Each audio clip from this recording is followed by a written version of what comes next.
एक दूर दराज के इलाके में एक शक्तिशाली और समृद्ध राज्य था जिसका शासक राजा सरफराज था। उसकी प्रजा सुखी और संतुष्ट थी।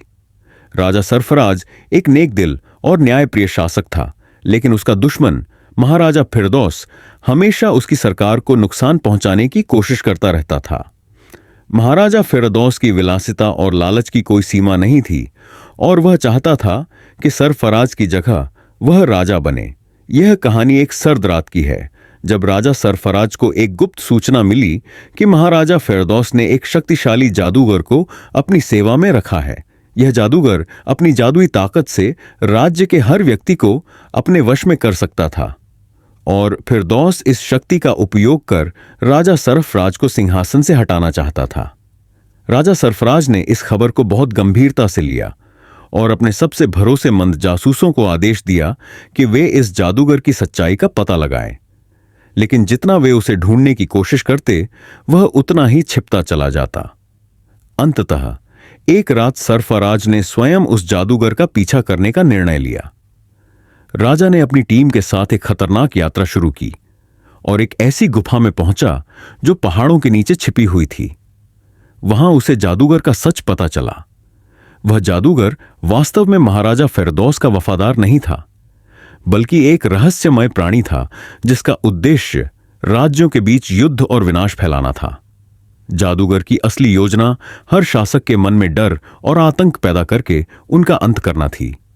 सरफराज ने उसकी सच्चाई जानकर उसे काबू में कर लिया और उसके जादू से अपने आप को और अपने राज्य को मुक्त किया। लेकिन अब सरफराज के सामने एक और बड़ा सवाल था। क्या वह महाराजा फिरदौस को माफ करेगा या उससे आखिरी लड़ाई करेगा? सरफराज ने फैसला किया कि वह पहले फिरदौस से बात करेगा, क्योंकि वह जानता था कि खून खराबा किसी समस्या का समाधान नहीं है। महाराजा फिरदौस, जो उस समय अपनी सत्ता को और मजबूत करने का सपना देख रहा था, सरफराज के सामने आया। सरफराज ने कहा, तुमने मेरे राज्य को बर्बाद करने की कोशिश की, लेकिन अब तुम्हें यह तय करना है कि तुम्हारा अगला कदम क्या होगा। महाराजा फिरदौस, जो भीतर से डरा हुआ था, सरफराज के सामने झुकने पर मजबूर हो गया। उसने स्वीकार किया कि उसकी इच्छाओं का सफर सिर्फ विनाशकारी था और उसे अपने कर्मों का पश्चाताप था।